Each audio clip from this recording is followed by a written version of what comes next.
this. It's so good. There's a hit. There we go. All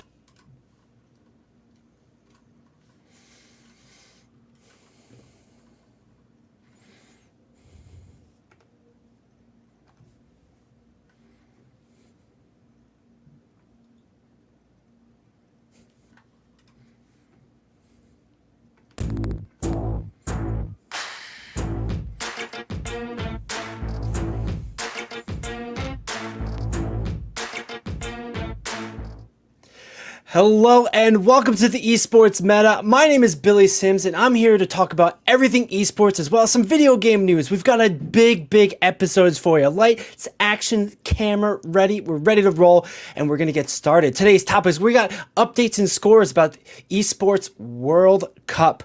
League of Legends just wrapped up and we've got more games on the way. We're going to be running down scores and going over our predictions and seeing who got what right.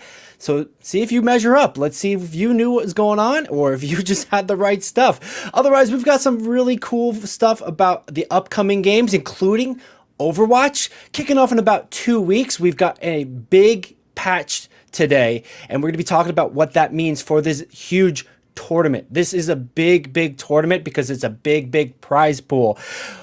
We also have some controversy. Next topic, Magic the Gathering. Some rumblings about people being upset, and you might have heard of it from us first.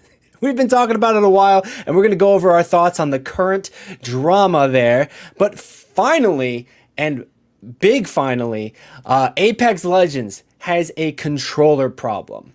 Now, we're going to go over what that is specifically and what it means for you if you're playing, but, you know, it's kind of the same culprit, aim assist. Spoilers, but I've got a lot to talk about. I'm going to need some help to do it. And to do that, I'm going to need to bring in my co-host with the most, Nicholas Layton. Nicholas Layton, how you doing today?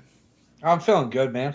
I was like, just got off watching like way too much of the Esports World Cup. I'm a little tired today from the heat that's been boiling my brain while I've been outside. You know, touching grass, but... Hopefully everybody out there, you're staying cool, you're drinking enough water, you're touching grass, stretching, getting your exercise in, but gamers are going to game, so let's get to the games. Of the stories we have kind of going on today, what are you most excited to talk about, and what are you least excited to talk about, Nick? I'm least excited to talk about Magic.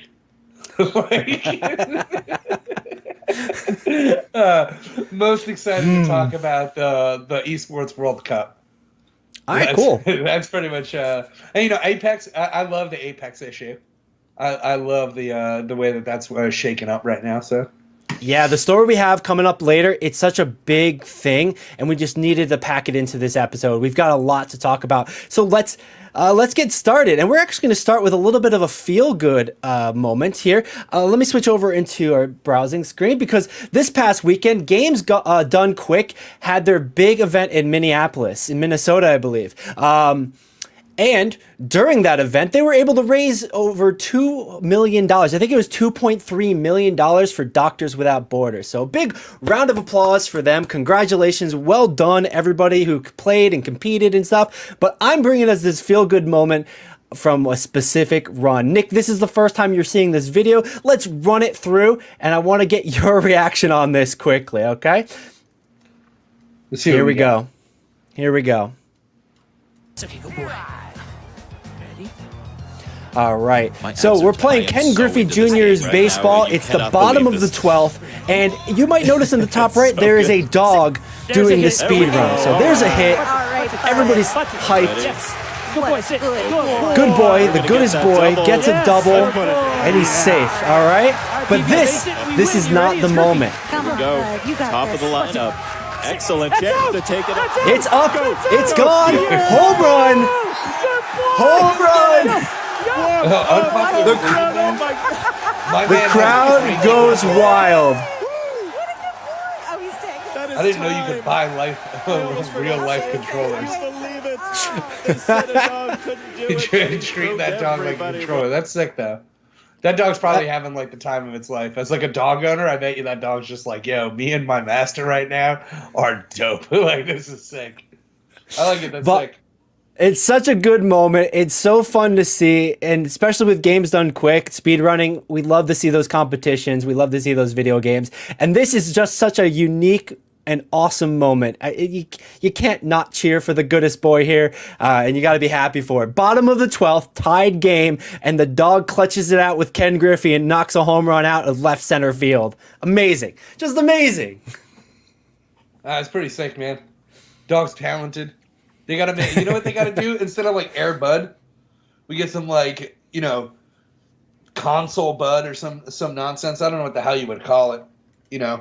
2 sticks, one dog, and it just ends up being a dog playing with a controller, like the whole thing.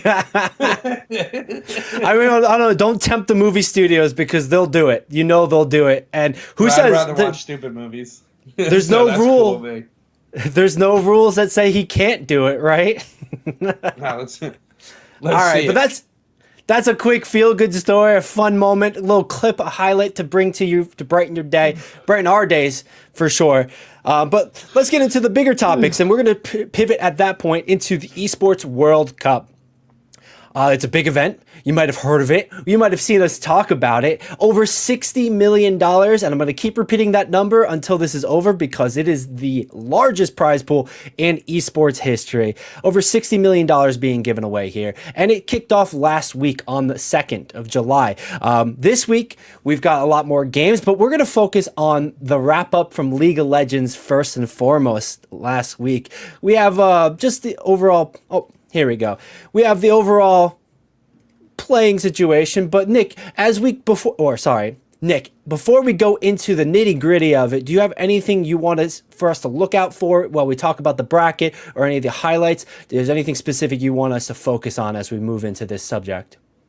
So, not so much for League, but for the Esports World Cup in general, like the biggest thing that people and orgs are probably forgetting about is the club standing.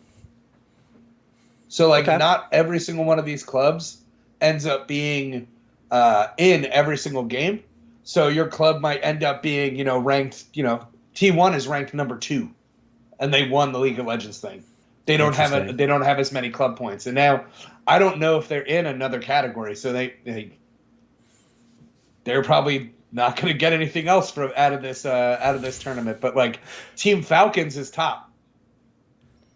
Yeah, and I think Team Falcons is competing in a handful of different games, at least 4 or 5, I think. Yeah, the MLBB and Call of Duty Warzone so far. Yeah, and this club championship, they're competing on this level for extra prize money going directly to the organization. So there's a lot of multiple tiers, a lot of levels to this. Nick, I sent you that clip about their trophy. We don't have enough time to even get into that now, but it is ridiculous. Yeah. And no, we go over the trophy when the fighting games happen. That's really where the trophy is going to matter, and we could talk about it then during any one of the fighting games. All these MOBAs, arena shooters. If there's none here, no, there's Counter-Strike. My bad. There's I guess, out of all these shooters, Overwatch is here too. I forgot about them. But MOBAs, all these other games, the sports games and stuff like that. It probably doesn't matter except for maybe fighting games, the RTSs like StarCraft, because those are one-on-one. Any of the one-on-one games, the trophy thing is. It's a big deal, super dude. Disrespectful. And it's super personal. Disrespectful, bro. Yeah, it is. No, it's wild. So, but anyway, we'll talk about that when we get into something that probably matters. It doesn't really matter too much for League of Legends. SKT isn't talking shit. They don't. Right. I doubt they would even pick any names to put underneath their trophy. To be honest. Right. In the most disrespectful fashion.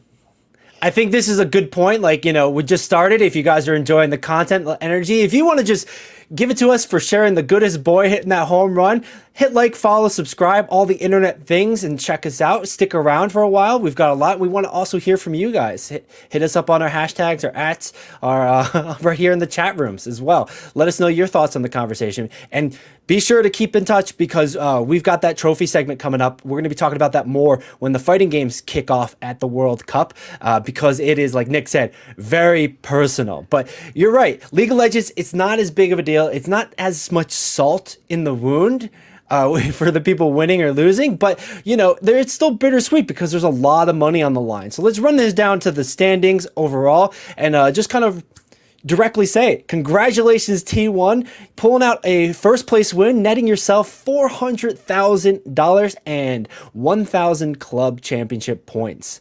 Come on, man. You're from NA. You're supposed to go like, congratulations, Team Liquid. You're not fourth. You're third. That's awesome.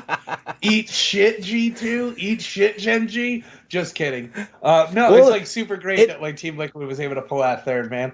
Right, like, and in fairness, it's a tied third, right? So it could be third or fourth. Third. One's higher. One's higher. It's like your little brother saying he's taller than you or just as tall because it's only an inch difference. Like, sorry, G2, but unfortunately, you're the second third.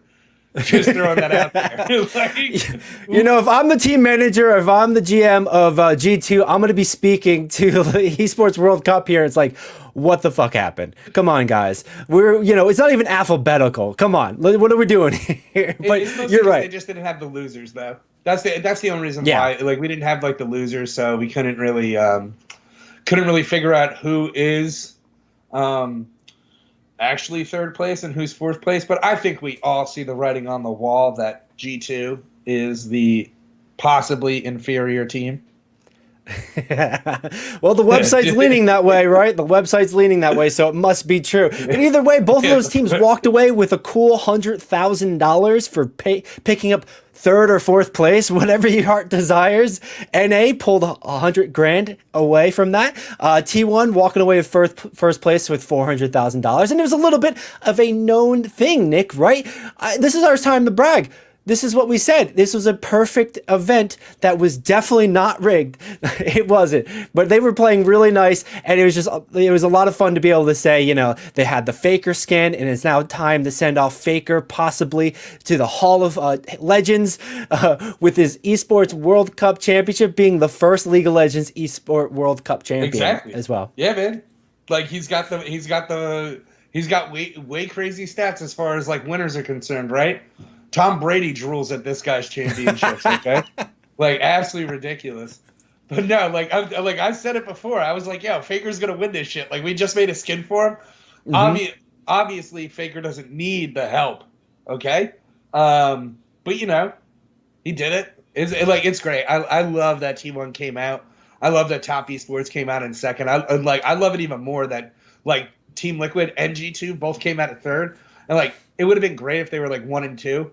Right? Oh yeah. But we can't have that. So think about it this way, like they're both walking back with that BDE, you know what I'm saying? Like they're going back to their hometown. Yep. And just like, guess what, guys? Like what like every other team, like come on, look at Fnatic's not gonna be able to talk shit. FlyQuest is gonna be able to talk shit. Like so not that they really would too much about their own guys, but yeah, they've been down and out for a bit. Super exciting. But it's good to even see them get a tied 5th place. 5th through 8th, but it's still, walking away with 50 grand, which is a great prize pool for coming in 8th place or 5th place, whatever you want to call it. It means a lot, especially with the next stage coming up, and then it's going to mean a lot for when we get to the fall world tournaments. I couldn't remember the word for a second, but yeah, when we get to those playoffs and those play-ins, those brackets, that grand finals, basically, this is going to matter, and this momentum is a huge deal. Let's take a look at the momentum and how T1 took it. Was it quite as riveting as we thought with the single elimination, or was it pretty standard affair? By the looks of it, it was kind of competitive. No, dude, like Team Liquid performed relatively well overall. I mean, better than early MSI, right? And they're kind of showing what they could do towards the end of MSI. So it was the similar situation with it. I'm trying to look past this one part. And then the same thing G2, Top Esports was. They were pretty good in MSI, and then they came out swinging over here. So it was pretty obvious that they were going to win. I'm pretty sure that Pretty sure I said G2 was going to win. Top Esports was going to beat them. I said T1 was going to beat them, and then I said T1 was going to win. I was like, it'd be wonderful if Team Liquid would have made it, but looks like I can see the future. I'm playing the lottery. Let's get this man to the horse racing, to the lottery. Let's do this. But yeah, congratulations to E1 taking first place, 3-1 over Top Esports. Congratulations, Nick. The bracket was pretty spot on for what you're calling. I think I took a little bit of a wild card pick, saying that a little bit of an upset with G2. But no, I'm sorry. I picked Liquid Honda a bit harder than you did. But either way, T1 took it home. Walked away with that final prize of $400,000, which is a big deal. What do you expect is next for these teams? Do you have any sort of anticipation, or we have like a break, etc.? No, like North America is happening like this weekend again. They only moved the 1 week up so that they could actually like okay. So they actually do. Oh no, it is a little break. Sorry, Jesus, I was wrong. Yeah, there you go. Yeah, it's a little break until July 20th, and then they'll be back. But they moved up the one tournament just so that not tournament, but moved up the games instead of being Saturday Sunday. They did like Thursday Friday, so that they could ship them off to the Esports World Cup. And they're not going to be. It's pretty good for them to have the break, just because the orgs in general. So like Team Liquid, their org is like their players. I hope they stay. I hope they stay. I hope a lot of these league players stay, or they get some quality practice in or something like that. But mostly, I want them to stay because the organization itself of Team Liquid is participating in 6, I think. There's 6 different events for Esports World Cup as an org, So they're doing. I know they're doing Apex. I know they did League, and I know they do Dota. And I'm sure they have other ones, right? Right. Let me see if I can find it. Yeah. So League of Legends, then they have Mobile Legends. I think that's pretty disrespectful, though. Then they have Dota. And then they have PMWC. I have no idea what that game is right now. That's PUBG Mobile. PUBG Mobile, I believe. Mobile. There we go. I hate you guys trying to trick people.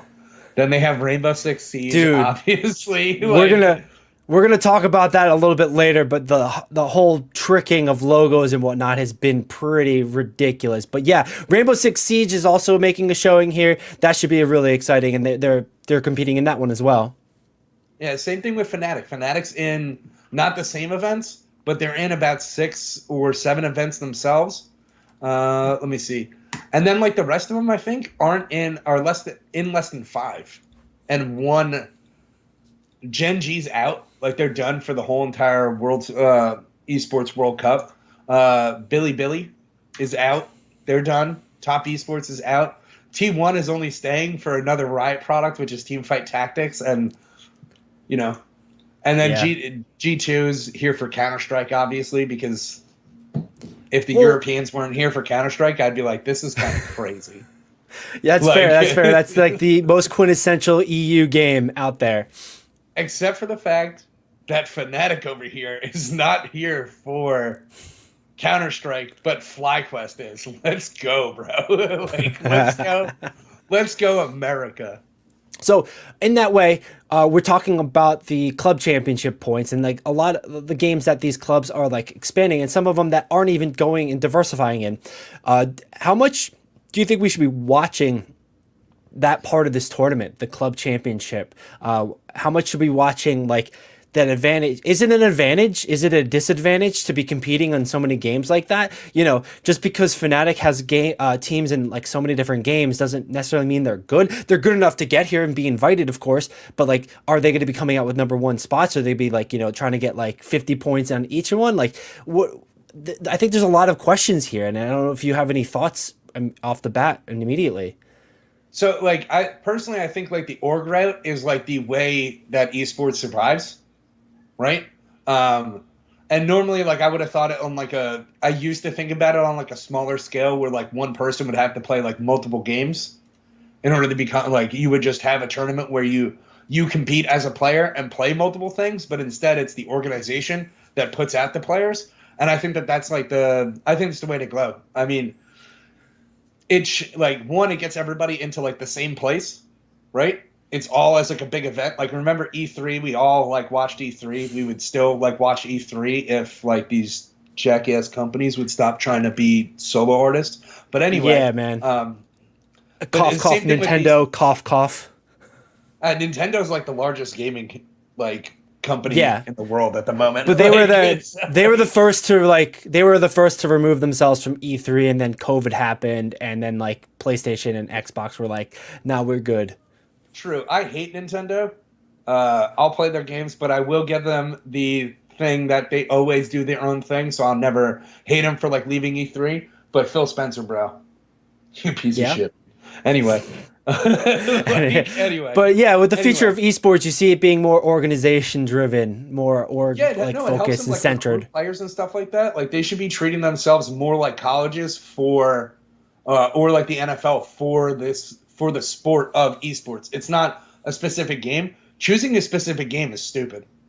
Like as an organization, like I'm not even joking. Like you can make it work if you're T1, right? And you're winning every single thing for the most part, or have won an extreme amount of things internationally and domestically, but it's not the way to do it, right? Like, who cares if you're Yu-Gi-Oh! King of Games? You play Yu-Gi-Oh! That's great.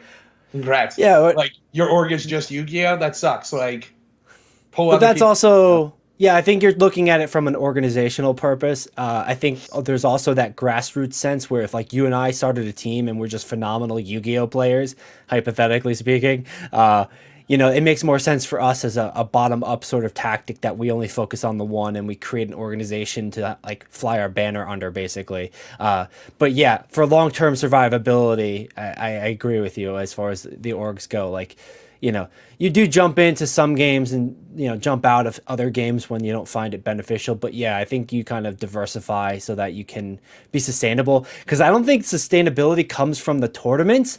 I think that gives you the marketing. I think sustainability comes from the content creation. And like that becomes a tricky balance of how much are you memeing for the money and how much are you competing. Yeah. I mean, like, how many people become pros, right? Like, I think, like, that's also... like the thing, like this also helps increase the amount of pros that they have. So if they're able to have like, these are huge tournaments. So you never know how this is going to like shake out. If one organization can have two teams that participate in certain things because they didn't buy another spot, or they participated in another region and then came from the other, like won their region plus the other one. So you never know with this sort of thing. And I like that's where I think like they should like really think about it, because I think that this is easiest way for people to know where their goal lies as like an esports pro, right? Because right now it's either you make it as an esports pro and you're one of 50 people, right, in your country, like whatever country you may exist in, except for EU is whatever, right? It's like a bunch of different countries. So like it's pretty impossible to become one of those like 50 people. But if they're making new teams for a bunch of other games going in that are being all picked up, and I don't want to say they're all supposed to be like forced, but I would say like if you want to participate in the next Esports World Cup, you probably have to participate in maybe 30% of the games as your org. Like they probably don't want to pick people that are only going to participate in one-offs. Because maybe the competitive integrity comes down to the qualifying nature of it, right? It's not that they're going to allow any sort of randoms just to kind of like play an internet tournament. They're not going to let some sort of random play an internet tournament and then just qualify. They're going to have repeated sort of successes in pretty high, like high marketing, high intensity. I don't think intensity is the word. I can't think of the word right now, but yeah, you know what I mean when it comes to that, where it's like, it's similar to how you just don't go to your local game store to compete in Magic the Gathering. You can, and then you scale up, and then you have to, get to regionals. If we want to take this in the sitcom trope, you got to get to regionals first and then sectionals, right? But there's a lot here, and like I think a good point you made was this is the first year, it'll be interesting to see what happens and how this develops this year and how it develops next year if they decide to repeat it. I do feel like it's already feeling pretty successful, pretty productive as far as video games and esports go and competition. But there's a lot happening here, and we're gonna have to keep our eye on the club championship and how it plays out over the course of all 21 games in these next 5 weeks. I think 5 or 6 weeks more left to go. But, moving on, actually, because we have more games to talk about, let's pivot into Overwatch. Overwatch is also taking Overwatch is also taking part in the Esports World Cup, and it's not going to kick off until the 22nd, 23rd of this month already. But we have some big news. We already did our preview of the teams and the group stages and the round robins, what we're expecting. But today there was a big patch, and it has a big impact on what's yet to come, and we're going to switch over into that and give our quick thoughts and opinions, our analysis on this. And flat out, we knew coming into this was going to be very tank focused. All right, they were addressing concerns and sentiments about tank survivability, and they're trying to do a little touch and go because they don't want tanks to be these super duper people running around controlling the field. But at the same time, when tanks just get looked at, they're dying super quick, which is a little bit concerning. So we're going to go through some of these changes, which are mostly tank focused, and then move on from there. So first and foremost here, the role passive for tanks, it's getting ultimate generation reduction from 30% to 40%, meaning the biggest characters on the field in Overwatch 2, they added this passive to them so that because it was the one thing that everyone targeted from high ranks to low ranks, more so low ranks. But now they're reducing the ult charge and making it less beneficial to just single target that tank the entire game, 40%. I don't think that has a huge impact, but I think it's going to be felt for sure. And then knockback resistance, I don't know why they keep bouncing this around, but I think this one makes a little bit more sense to make Lucio boops and Wrecking Ball boops kind of bounce around. Just to wrap this up before I get your thoughts on this, Nick, the developer comments here: dealing damage to tank heroes will be slightly less rewarding with the increased reduction of ult generation and will help to balance out the increased healing that may receive when the change of damage to the passive role. Excuse me. And then while knockback resistance was generally useful for tank heroes and their emphasis on positioning, it was also reaching a point where it was difficult to tell if players' knockback abilities were doing anything. So this is a pretty big one overall, Nick, as far as it impacts every single tank, and then it actually impacts some of the other non-tank characters that have boops. Any sort of initial feelings on that one and vibes? Have you had some chances to play recently? Yeah, of course I have, man. Of course, like prepping for this, I've played your cancerous game.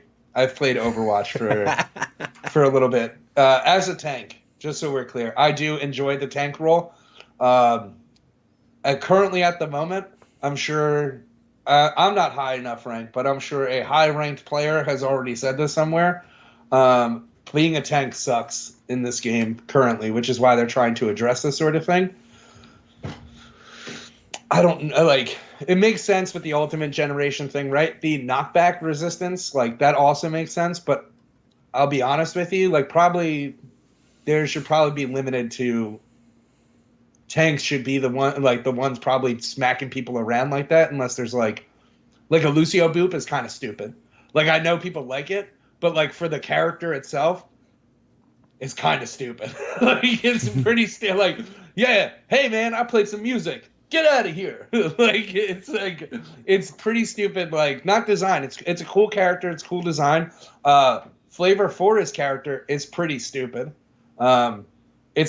It doesn't really have anything to do with his like character. It's just a boop and you say it sound, but why doesn't? Well, I mean, even his primary fire is supposed to be sound waves that he's focusing. But either way, like, there's complaints about Lucio just being in the meta and being a must pick as a support, and you're starting to see that sort of kind of roll back. But like, there's a lot of reasons why that's the case too. He offers speed boost, a great utility for his team, but then his mobility and his ability to position quickly, and I don't want to say accurate, but you see that high skill ceiling for some of these players that it becomes such a must pick in the Overwatch League previously, and now it's like a pretty heavy pick. And like that's where it's like, okay, I could see how then that knockback, that might be the weakest part of his kit potentially, or like the one thing you might want to like remove.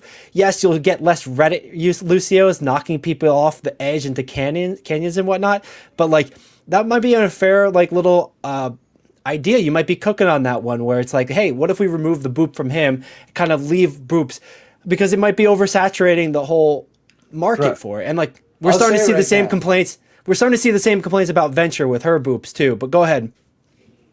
Reinhardt, I say it all the time, dude. Reinhardt charge. Like, why does everybody get more flavor than this guy? Like, he literally charges at people, and people don't even get thrown out of the way for the most part.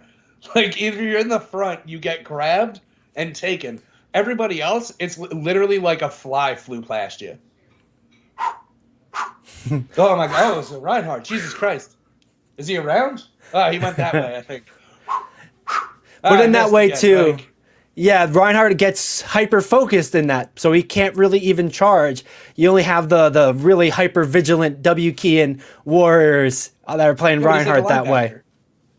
He's like a linebacker. Yeah. Like, if you don't get out of the way of the linebacker, you will be injured and moved away from that linebacker because of that linebacker's mass.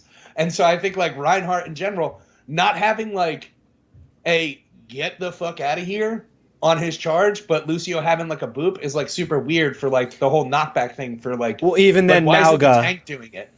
Yeah, Malga has a similar charge. It's more mobile, more flexible. He bends it more. He could stop it and slam on somebody and knock them down. And then he also boops people back a bit more. We'll go into that in a little bit second. But no, you're right. Even against another tank, his charge is like just less than. And that's another thing, right? He's a classic Overwatch 1 character. Everybody loves Reinhardt metas, and then we see how it stands up to like modern maybe power creep or just design creep. But either way, I think that's what they're trying to address a little bit here, and it does seem to be somewhat small changes with relatively big impact. And let's get into it. If you're okay to move on into the actual character specific stuff. Well, yeah, we can get into the character specific stuff, but I am like thinking about this. Like one of the thoughts that I'm having before we go into it is, how much does this affect the top 500 players right now? Because this game is really like in the dumps for tanks on the top 500 players. In Europe, platinum players are on the top 500 because they increased the amount of games, the 50, to be in top 500. And on like over in Europe and in America, so we have like diamonds in America that are top 500, and we have platinums in Europe that are top 500 tanks right now. Yeah. So like top players do not want to play this role at the moment.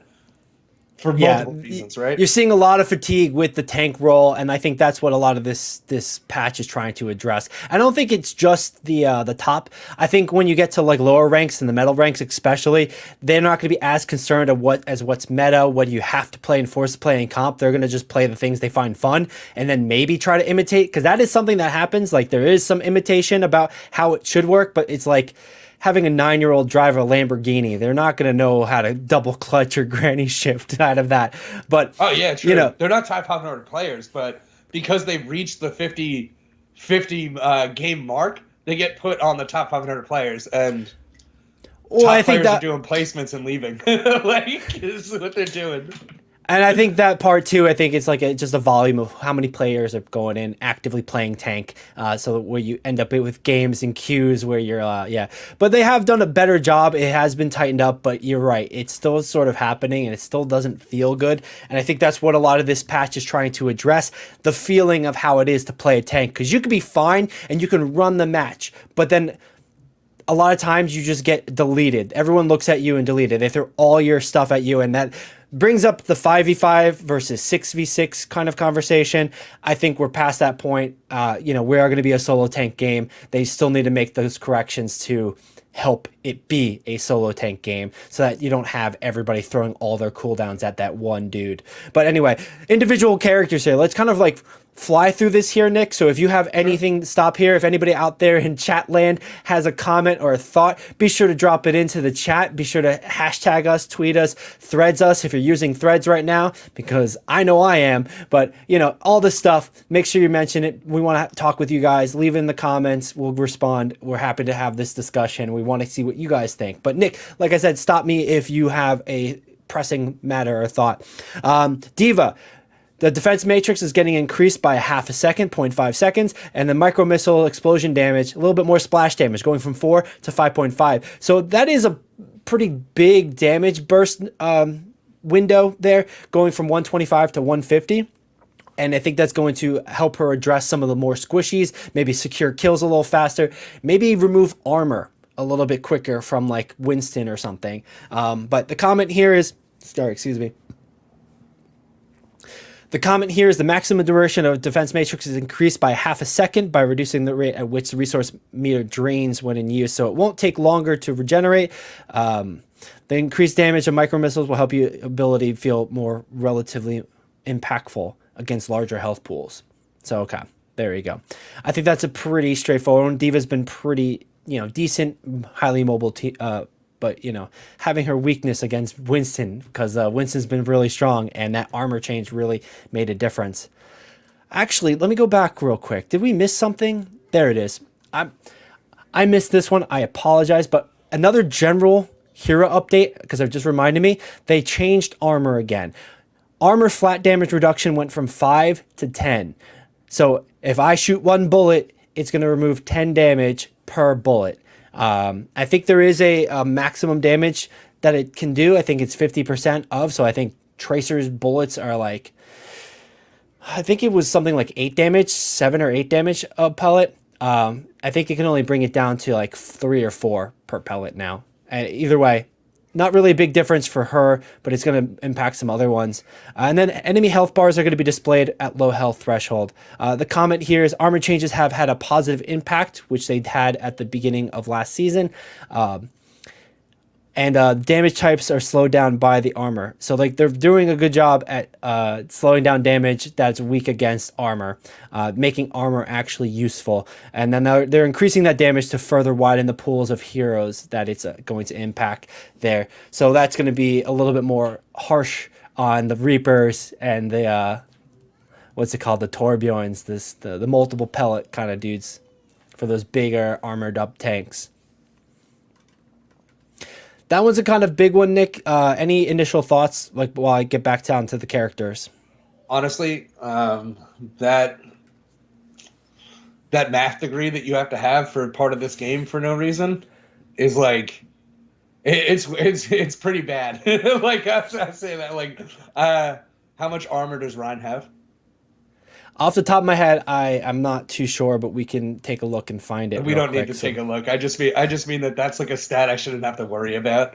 Like that shouldn't. It should just be a little bit more clear and concise with how your damage gets dealt and like everything like that. So when they swapped over to Overwatch 2, they did attempt to do that exactly, and it was a flat percentage. If you had armor, it reduced it by 25%, I believe. So if your bullet did 100 damage, it only did 75 damage if their armor existed, if it damaged armor. They did that last change where they reduced critical damage to tanks and they changed the armor to this system, and they found, I guess here now they're upping the armor part rather than being 5 damage to bring it to 10 damage. So I don't disagree with you that the breakpoints get a little bit tricky to follow and then keep track of and what's going to work and not. But I think that's also some of the excitement of discovery and playtesting what works and what doesn't, what feels good, what doesn't. And yeah, man, like, it just gets harder to understand for low damage heroes. You know what I mean? Well, the low damage heroes. The less, yeah, sorry, like, one is like a lot off of 5. You know, like, you know what I mean? So like, if you're only dealing like 5 damage and it's 25% damage reduction on headshots, yeah. Well, no, I'm just saying, like, I'm not just as an example. It's okay, so, like, the less damage you do, it's harder for you to understand how much damage you're doing. Rather than, like, if you deal 100 damage, you, like, know, all right, I deal 100 with a headshot. Oh, he gets reduced armor, 25%, 70 damage or so. Like, it's a lot easier. But when you're talking about, like, low damage heroes, which are usually, like, certain supports and tanks, right? It gets harder for them to understand how much damage they can do, which is really hard for certain people to really, like, play the game and understand that part. So at that point, too, that's where, a leveling up of skill and knowledge base happens, but it kind of, I've always approached it and seen people talk about it, how they talk about card games. Here's the combo, here's the ABC to make this happen. And like there's simple ones that don't feel good to play against, like Roadhog hook combo, that one hit shot combo over the lifespan of that character. I think that, you know, this is like 150 and then this is 75 and that takes out 225 characters. Like, you know, hypothetically just saying like that, you know, that becomes a simple calculation to make. And then, yeah, when you're adding this stuff, it becomes a trickier calculation. But I do feel like as you level up from plat to diamond, etc., masters, you're starting to get a good sense of that stuff. And you start looking at it like a card game combo stuff. But I'm plat. And I don't know. Like, it's what I'm saying. Like, and I play tank and support. So, like, that's a little bit like personal experience. Like, I understand what you're saying. Like, the more experience and the more knowledge you have, the more you'll have a feel for it, right? You won't even necessarily have to, like, understand exactly how much damage you do. You will have a feel for it, like I do in, like, League, where I'm like, oh, I know exactly how much damage I can do. Like, you'll know that, you'll know that three headshots will take out this character kind of thing, right? If you're Cassidy, you're just like dink, dink, dink, and then they're dead kind of thing. But you only need 2 against a Tracer or something, right? Like you start getting a feel, you start learning even like an indirect version of that. But yeah, that's definitely when these changes happen. There's confusion and then misunderstanding. Hey, but that's what we're here for, right? We're here to clear up that. We're here to focus on the expertise, break through all the noise, try to get good takes. You know, we want to be cooking here. We don't want to be burning that food. So you got me, you know? You got me. Do your job. All right, so moving on into Doomfist. Overhealth gain per target hit increased from 35 to 40, so an extra 5 per target hit, and the delay before it starts to decay is from 1 second to 3 seconds. So both seems to be buffs, and the comments here, survivability comes through his mobility, but this boost to his passive overhealth generation will enable him to stay in the fight longer before he has to disengage, especially when he hits more targets. So that's like an interesting thought. Doom can kind of be a menace, and when they turn the knobs on him, those skilled Doomfists, they're high flying, they're coming off the top rope, and they're just running the server for sure. He's definitely one of those tanks, especially with the changes in Overwatch 2, that can really just do that. I don't think this is going to be a drastic change, but we'll see what happens if it becomes a Doom dive meta again on that one. But I kind of like where that's at. It'll be interesting to kind of see how it develops, if that extra health really matters for him to be in the fight or not. Because Dooms are going to Doom. Next up is Junker Queen. Overhealth increased to from 150 to 175. And then wound damage self-healing multiplier increased from 2 to 2.5. So the developer comment here is Junker Queen is relatively small and fast for a tank hero. She's a lot of fun to play, and I think a lot of people, especially lower, have a really hard time hitting her. So like as a tank, she kind of doesn't fit the mold of being that big character that's huge hitbox in front of you that, you know, people just focus.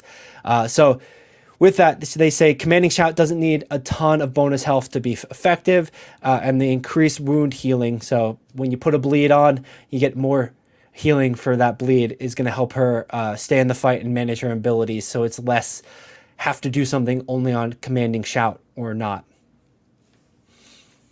Nick, real quick, which tanks are you liking when you're playing? Which ones are you focusing on, etc.? Because I want to like stop and get your thoughts on that when we do hit their patch note parts. Well, so I can't really play, like, I like playing Reinhardt, but I can't play Reinhardt because Reinhardt's squared, because Blizzard sucks at doing this sometimes. Rectangle Man. Bro, this is like the worst part about Blizzard is sometimes they make something that's incredibly well designed. Like Reinhardt is pretty well designed overall. And then what they do is they just make a better version of the thing that is nicely designed. And so, like, you take Reinhardt and you get Mauga. So Mauga is one. I don't play Junker Queen right now. I'm not a Doomfist fan. I like Diva. I like Winston, Roadhog. Orisa, I do not like in Overwatch 2. I don't like her. Yeah, she's very hit or miss. She's like super overpowered, and they just nerfed her. She's still like there, but like it's really just ineffective. She's another one of those characters where basically like Lucio, she could do everything as far as the tank goes. She cycles through her abilities. She's able to be super defensive, and then she can poke from far away. She can like run up on somebody. So like that's been a big complaint where it's like just an Orisa meta generally speaking. But you know, recently they That's have usually a knocked problem her with down. like the kit, right? Yeah, Like it's a whenever kit that's problem. a problem where you're just buffing or something like, and I mean that's the way she feels. Is she doesn't feel like Orisa, but it probably feels for Blizzard and the people designing this game. It's probably exactly how they originally envisioned Orisa is like the way she plays now, but it doesn't feel like Orisa for me. So like I don't really play her. Ramatra is not a champion that I've picked up yet. So real quickly too, with Orisa, that's a interesting one because I don't think it was what was intended. I think it's quite the opposite. They had to just make something do because at the end of Overwatch 1, I think Orisa really enabled the double shield meta where it was just bunker, sit there, double shield, and it's usually a Sigma Orisa that just like sat from afar, super heavy poke. BAP would drop window from the other side of the map, so like they would just like cycle through all the different cooldowns, and it was like really beginning to be the next goats where it's like nothing dies and it's so hard to dislodge basically. So her halt, her little grab pull, as well as her shield got removed for Overwatch 2, and that was a primary reason for that. So that might be why you don't feel like Orisa feels like Orisa. I'm skeptical about it. Not like that somebody else. I don't think we need to bring back the shield part, but I don't think the halt thing is too bad. But either way, you know, they try to change her into more of a brawl tank, a rush down tank, and it's, you know, same with Malga. Malga's a very big rush down tank, and they're having definite issues with that. But yeah, you mentioned rush down tanks. You were talking about Ramatra real quick, and you haven't had a chance to pick him up. Yeah, I haven't tried Ramatra yet. Well, like I've seen it, and it's just like not. It's not something I'm really willing to like invest a lot in because I can't really play like ranked, and I usually only play ranked. Like I don't really play quick play. I don't like the experience of like losing players and then having randoms join me. So like I'm always playing ranked. So I don't feel like it's fair for me to try to pick up like a new tank in ranked when I haven't like played him. So I haven't been doing that. But I really do enjoy Sigma. I think Sigma's also got like a great design, and I would definitely say watch out for Sigma 2 because they like doing that. Like they like doing that. Give it a couple seasons and we'll have Sigma 2. But let's get into those changes on those characters and to tap in with your experience and seeing how that might play out differently. So talking about, you know, rush down characters, we're going into Malga. Malga's been a highly contested character recently. He's been fairly meta. Like one of the trinity of the strong tanks right now in Counterwatch. And you're seeing it being played across the board, more so at high levels for that counter pick. But they haven't quite figured out what they want to do with him, and I think they're still kind of testing some things where they want to place the power in his kit. So here, their knockback damage increased from his charge goes from 25 to 30, and the Goomba Stomp damage has increased 15 points from 60 to 75, giving him a better Reinhardt situation. You do damage as you roll by, and then if you critical hit them, land on their heads, you stun them, and you do an extra 25 damage. So they're trying to incentivize him charging squishies or charging people out of position to all in on them and just, you know, get that quick advantage. Otherwise, this cardiac overdrive, I've pre-read this, they're nerfing it. Duration goes from 5 seconds down to 3 seconds. This was his leech life.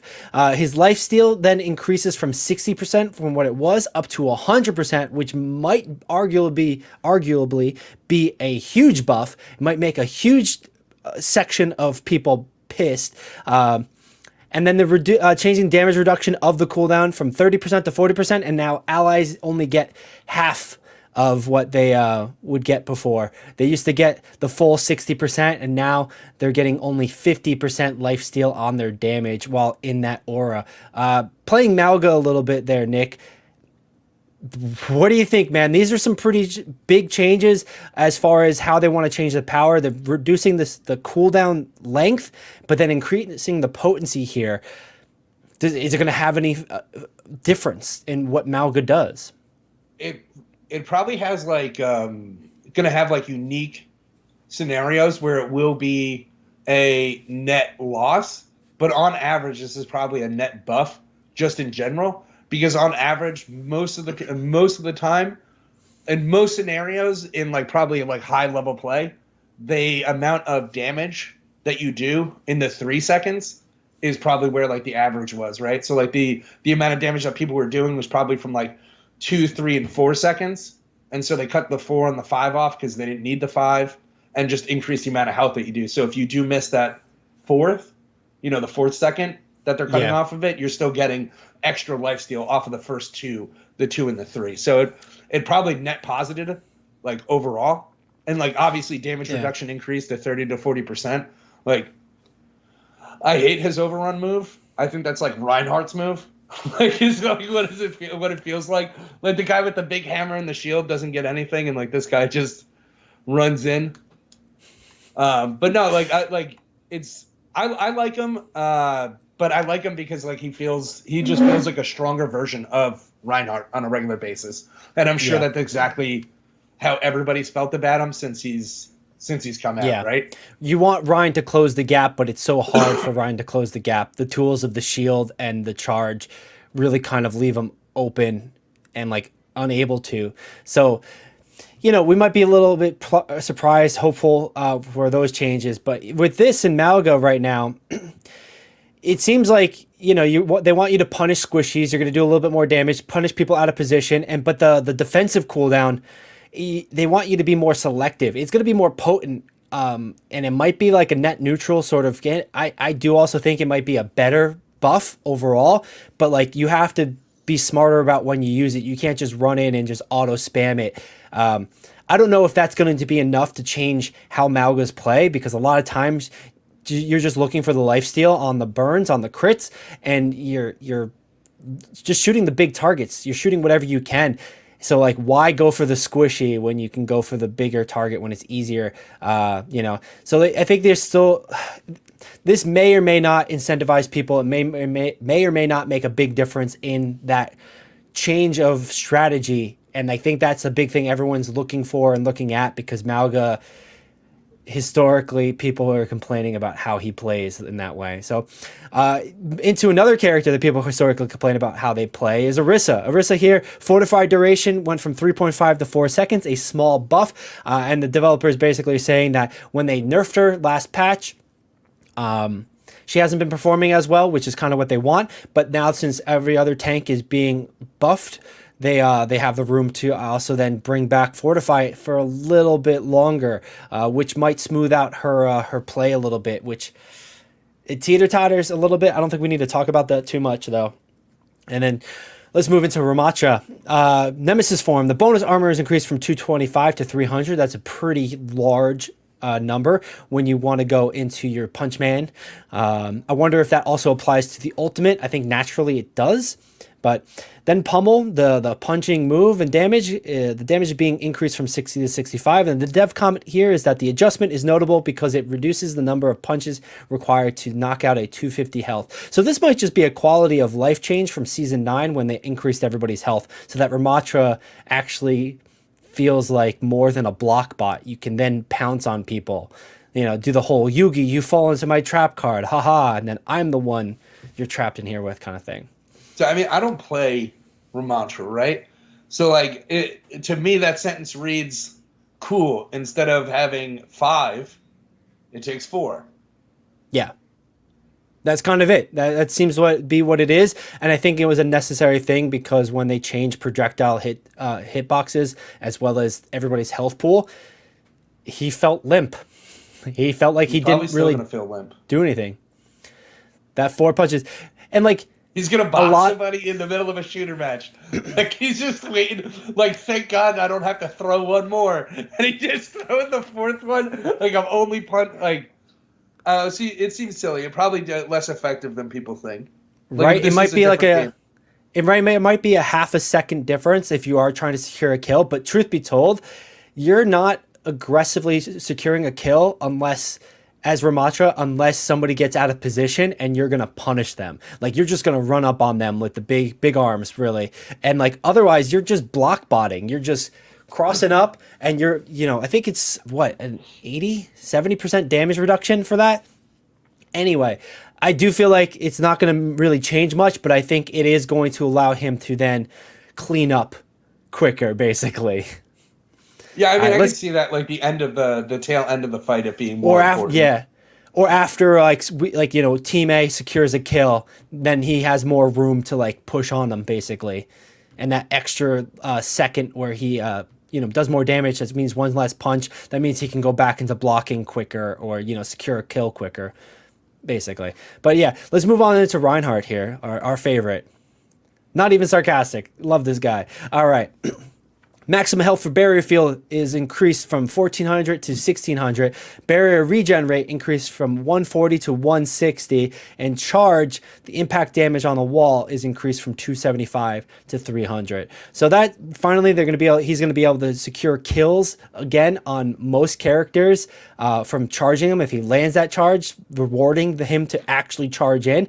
And then Barrier is getting a big buff, it seems like, 200 HP, and regenerate. So, those Reinhardts that are just deep, those LH Cloudies just in the back lines, charging about like that missing train conductor, just chugging through, you forget about, they might be causing trouble with this. Let's see what the dev notes are, and then Nick, I'll get what your shaking my head about here. Yeah. One of the core design goals for Reinhardt is to be the hero that shields his team. Shields up. In the past, we've reduced the barrier health significantly in order to improve other offensive aspects of his kit. Also to fit into the Overwatch transition from 1 to 2, that double shield meta that was really annoying, that nobody liked, just shooting shields. All right. But here they want to bring it. They try to bring him into a ranged sort of character, like, you were saying how Malga is. Malga can just shoot you from across the map and up close. Reinhardt just sits there and looks at you from across the map. So they still want to avoid how barriers feel mandatory and making them feel mandatory, and keep tank diversity healthy. But they are looking at a way to make Reinhardt more relevant in this patch, in the tank meta in general. All right. So what are your thoughts here there, Nicholas?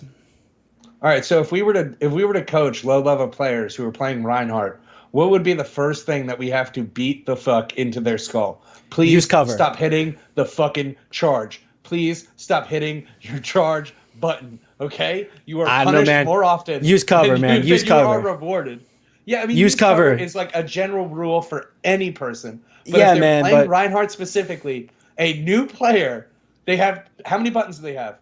Okay? They swing it, they shoot the one thing, they hold up their shield, and they charge. All of those things have cooldown, so if they're not holding their their shield up, they're charging. These are like low-level antics that we all know exist. The one caveat, man, the one asterisk I want to put on that, I think the cover thing is more important, because if they're charging into an open street, they're going to be shot at. If they're just holding the shield up, walking down the middle of the road, they're going to get shot at. So like using cover for the charge, using cover for the shield, I think is the first thing I would teach them and push on. But I understand what you're saying, because you get that itchy trigger finger with Reinhardt. You want to get in there, you want to just swing that big hammer. But like, that's, I think, where the initial skill comes in. How to close the gap, and how do you learn how to not rely on your team to do that? Because a lot of times everybody just wants you to be the big rectangle man, and they don't do anything. True, but because of power creep, right? That's a pretty unfair statement for people who want to play Reinhardt, right? And like Roadhog himself, like he's gonna try to get to the people, like these two guys, because I played these guys specifically. We could add somebody else in if you have more stuff, right? But let's go. Yeah. Without his charge, he can't really He can't really move without having his shield up or being going behind cover and moving, right? Yeah, he has a hard time cover, and that's why Lucio pairs really well with him, and Lucio becomes a must pick, or Reinhardt needs Lucio. Otherwise, you use the shield. That's also why King's Row is a great map for him, because you can leapfrog from the gate, the bus, to the gate, to the statue, to behind the car, and then like wait for shield regen. Like, you don't have to do that in charge, and you can use the shield to like ferry everybody with you, but that requires team coordination, that requires people knowing what they're doing, and yeah, you're not going to get that in quick play and comp as much until you get to higher levels and higher skills.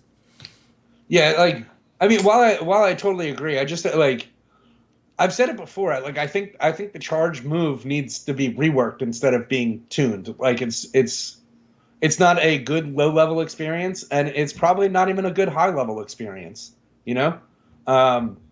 So yeah, that's a whole can overall. That's a whole can of worms too when you start talking about. It's not that I disagree with that, but then I think, okay, what do you want to do? Is like, oh, let's give him a Malga thing. Maybe just give him damage reduction while he's charging, so it becomes a safer option. But let him break out a CC. Like, if he's CC'd in any way with charge, yeah. Okay, like, interesting. Make him just go bleh, and he just runs at people if he gets CC'd, right? Like, he's pretty much like a World of Warcraft warrior for the most part. He's the most traditional tank, yeah. Yeah. So, like, give him something that adds to, like, his flavor, right? He's a shield tank that's kind of, like, immobile already. So, like, make it harder for you to CC him so he can still, like, do the fight or something just on that note, it doesn't really say it here, but his passive specifically, I think he has a passive ability where he reduced CC. So tanks have reduced CC, and we'll see some of that come up in a second when we talk about some other characters. But I think Reinhardt specifically as well. I think it's called Steadfast, and I think he originally wasn't booped as far before all the tanks got that, and I think there's something else about it. So I think that's part of it, and maybe it happens during charge, maybe it happens during shield being held only. I think maybe that's an adjustment they make, but that's definitely things to look at, because, you know, his big deficit is how does he close the gap so he can swing the hammer, and how does he do that with his team? How does he do that against the other team? And like getting creative and knowing how to like cross those barriers. There was a clip about 2 months ago that LH Cloudy was trying to move in on a map on a point. I think it was the Flashpoint map, the first point on the one Flashpoint. And basically, Baptiste got his ult in the first fight, dropped it as he walked in. Shield instantly died. Character instantly died. There's nothing anybody could do in a matter of a second. It was during a global. He got globaled by like 4 people basically because of that ultimate. And like, that's just the Reinhardt experience. And like, yeah, but yeah, I mean, it is what it is. It is what it is. Like, it's never really, like, there have been times where I'm like, oh man, this shield feels too beefy, right?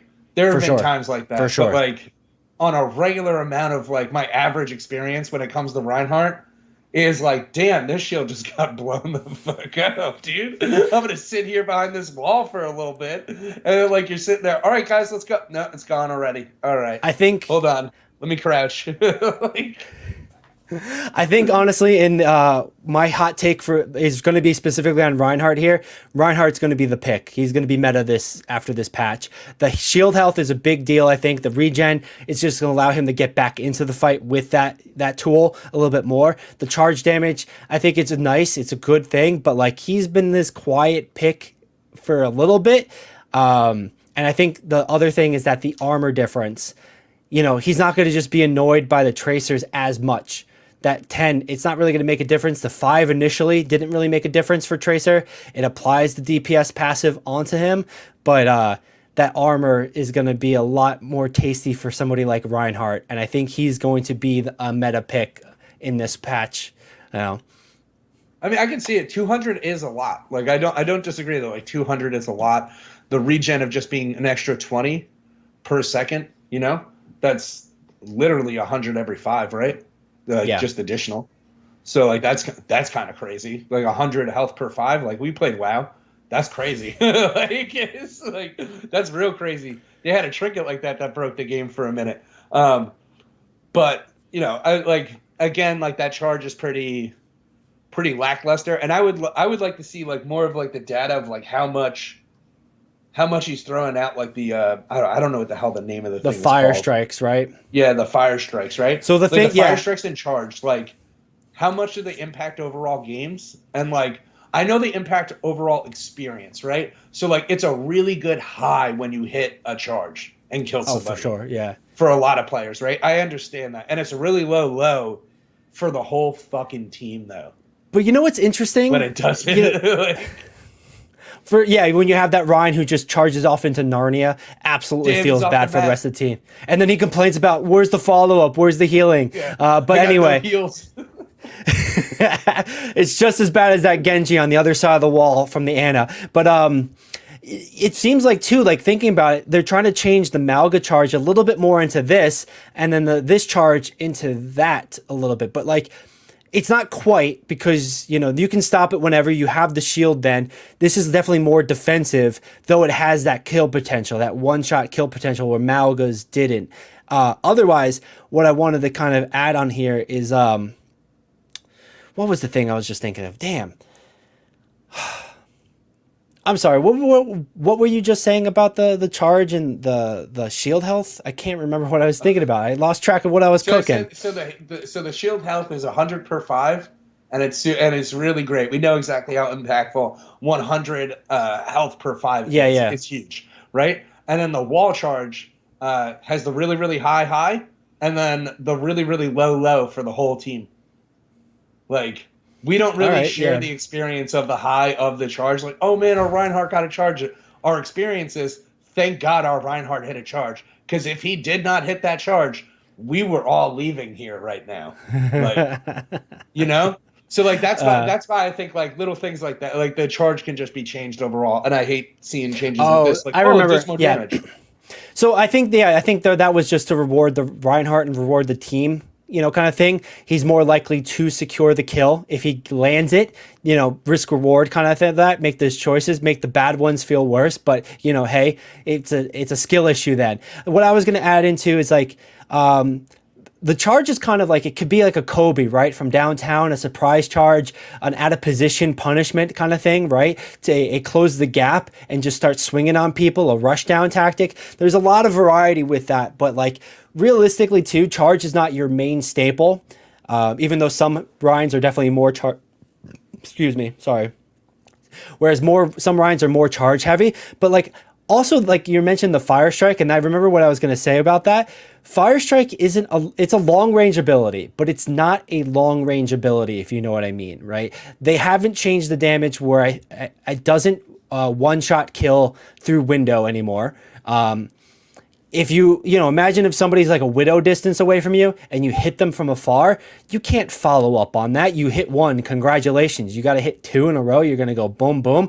It's so unlikely. It's so... Fire Strike is right. It's ult econ. It's so you're kind of doing something, you're kind of poking, but really it's to secure a kill in close proximity. You do the swing, the animation cancel when it hits halfway through your screen to Fire Strike, and then it's just like boom, like swing, strike, swing, and like it just becomes a faster sort of kill. It's a better kill secure and burst damage. So honestly, it's more of a close-up ability than it is a far-away ability. That's like another thing, dude. Fire Strike is supposed to be the third attack in swinging your mace. It's horseshit that's an additional move. I'll be completely honest. It should be whack, whack, Fire Strike. Like additional just whack. I understand. Or, okay. After two. Whack, it took me a second. It took me a second to understand where you're going from. You're talking about like it should be like a fighting combo or like an action RPG combo where it's like swing, swing, strike. So, like, basically you get a buff, just like in a bunch of other games, right? First swing adds 1, and then second swing adds 2. At 2 stacks of the Fire Strike, you do a Fire Strike automatically. So as soon as you whap, Fire Strike, and then give him another ability, because, like, he should be brawling unless he has his shield up, and Fire Strike, is like, as you said, it's like to secure kills, not really to brawl. Dash is not for brawling, right? Like, so it's basically, he drops a shield and he swings his hammer. Yeah. And that's why he falls behind on like a lot of the more modern characters and tanks, like even like Sigma. You know, Sigma can literally do everything at all times. Yeah. But you know, Sigma's great. I think I love that character. he's super stable when it comes to being a tank, and he generally gets like the least amount of attention, but he's so consistent. But anyway, let's move on into the other tanks here, because we could probably talk about Reinhardt all day, because I think most of the community could. It's such a loved character. But moving into an unloved character, Roadhog, you either love him or hate him, and if you love him, you're probably playing him. Pigpen, this is his new trap ability. Area damage after activating is increased from 30 to 45. The recovery time reduced from 0.55 to 0.4. I believe that's the knock-up it does to people who get trapped in it. So people have a little bit more control a little bit sooner. And then the cooldown begins as soon as you throw it, and not after a second or two. The dev comments here, the Pigpen ability wasn't very useful outside of the chain hook combo. Surprise, surprise. So they're trying to increase the potency so that they would use it outside of that combo. I still think it's too valuable to not use it in that combo. If you could secure a single kill with that trap, or I don't know, why are you going to use it for anything else? But it seems that if they're going to just like make the cooldown shorter or like make it more usable, they're just going to have him place it down wherever so that he can just stage the combo whenever, however, kind of thing, or just throw another trap before somebody comes in, kind of thing. Yeah. Are you playing any Roadhog or not? I'm playing Roadhog.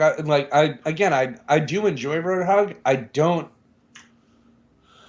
like where he is most of the time whenever I play him.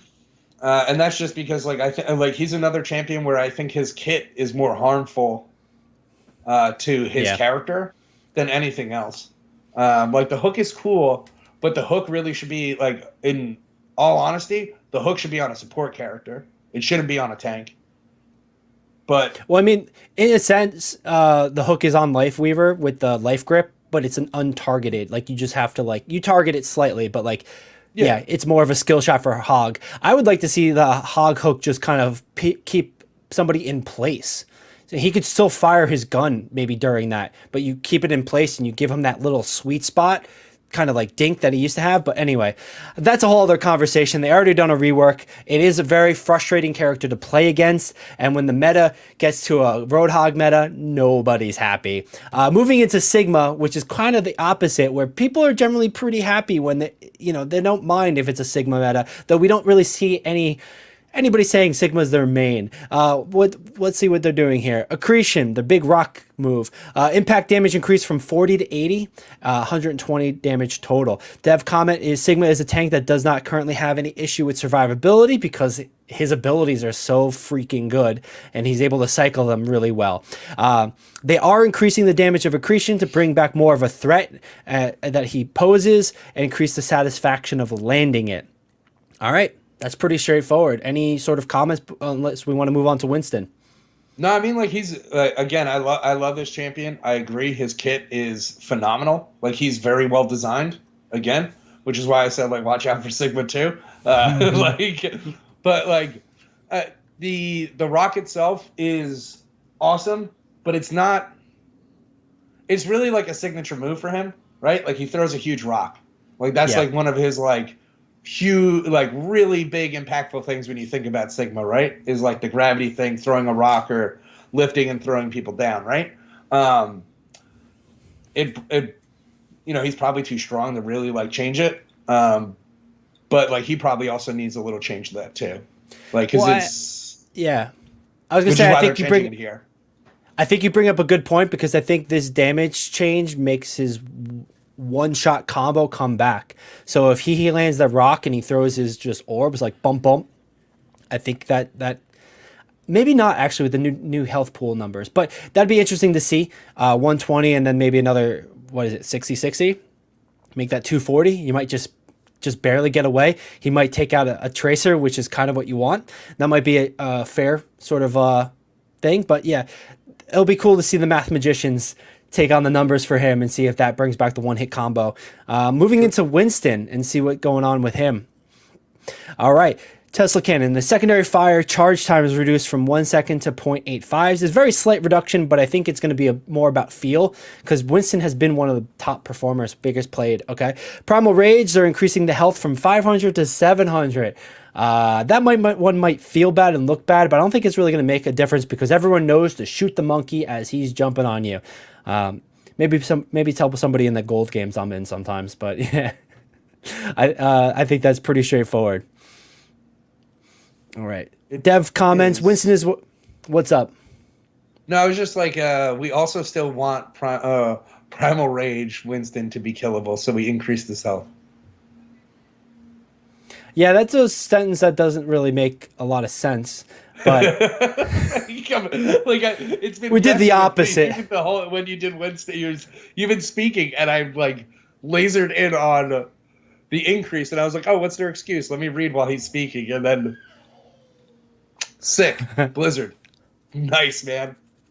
Like, nice. Let's move on. Right. All right. So let me read the dev comments for everybody here. Winston is the top performing tanks at the moment, though we consider how satisfying the individual abilities within his kit are. The Tesla cannon secondary fire felt underwhelming for how long it took to charge, so that explains why they're making it quicker. They also want Primal Rage mode Winston to be killable, but adding some health so it help avoid some of the extreme situations where it could happen too quickly.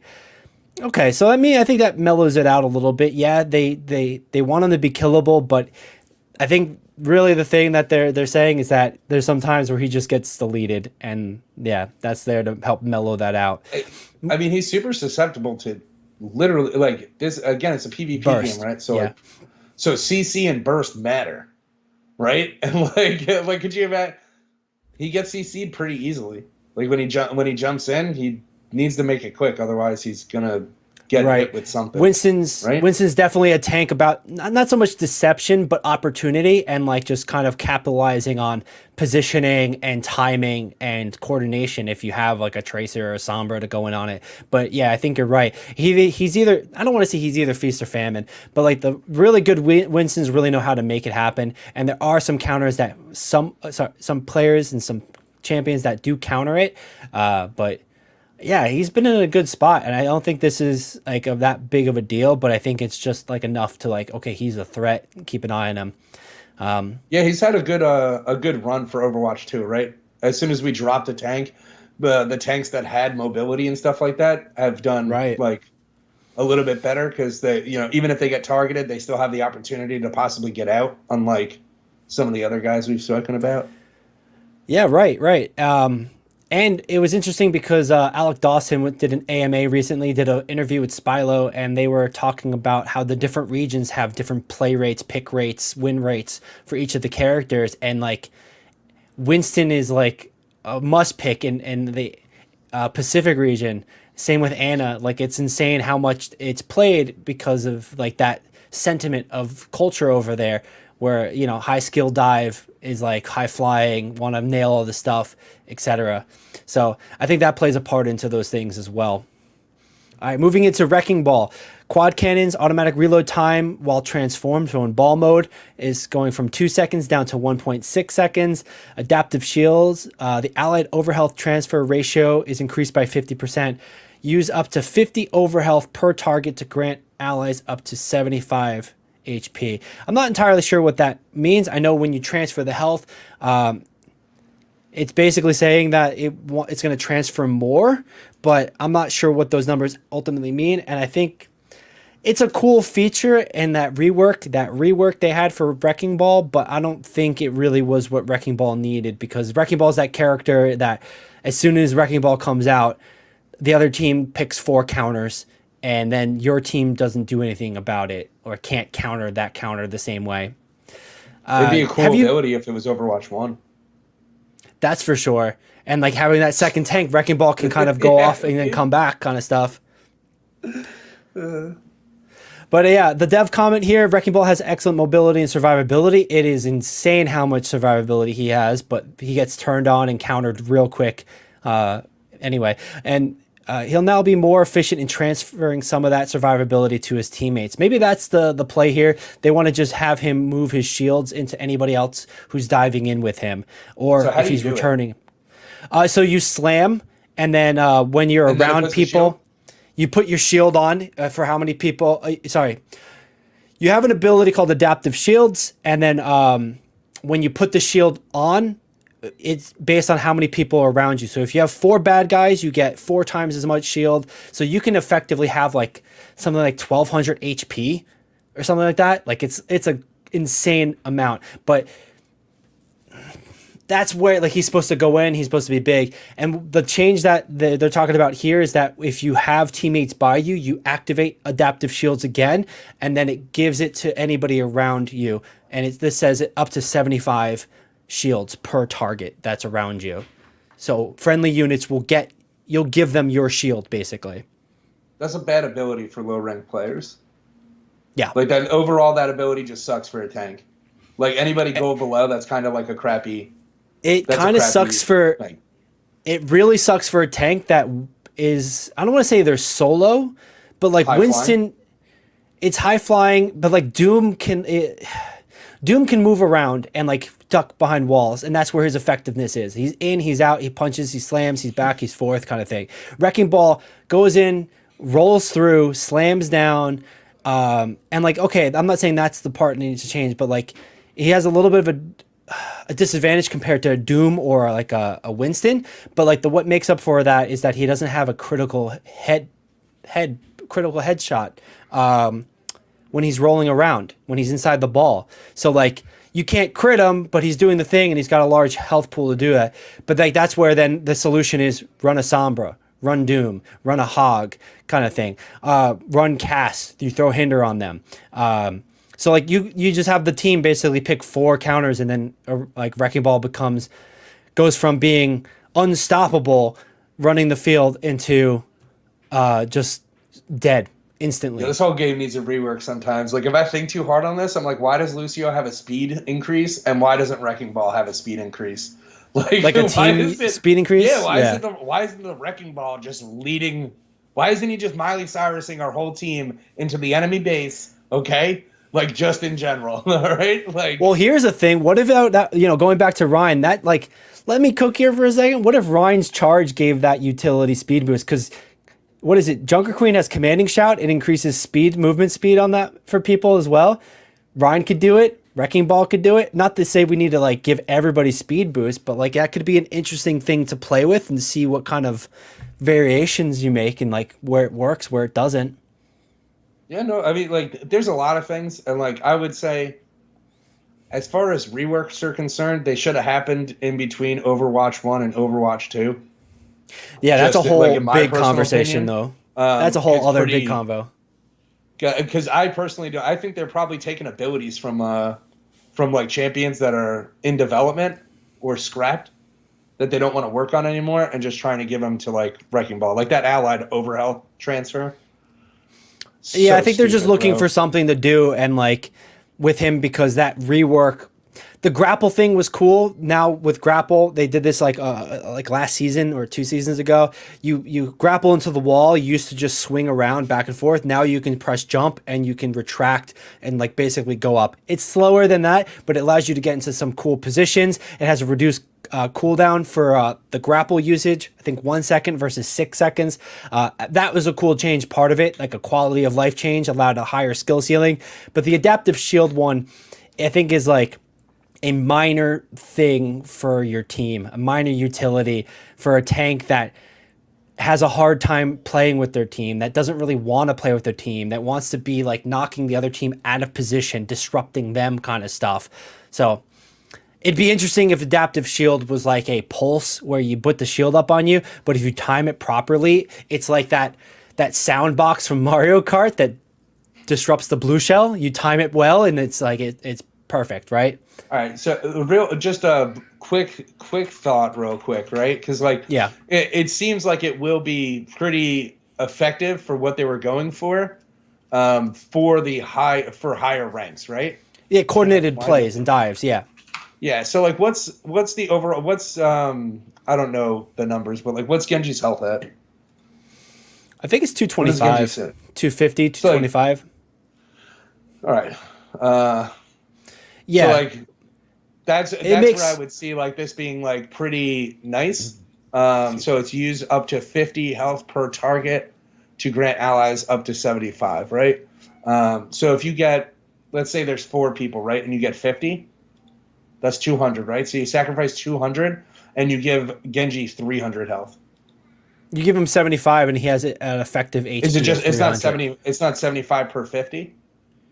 It's 75 per 50. So teammate A, B, C, and D each get 75 health, and you subtract 50 for each of those. So you get minus 200 and they get 75 each. And it makes it an effective HP. So you can go up to 300 maximum for like a short duration, or if I'm at 100, it bumps you up to a 175. So it does, in that way, it does try to make him more of a coordinated dive thing. But why would I pick Wrecking Ball over Doomfist? Why would I pick Wrecking Ball over Winston, right?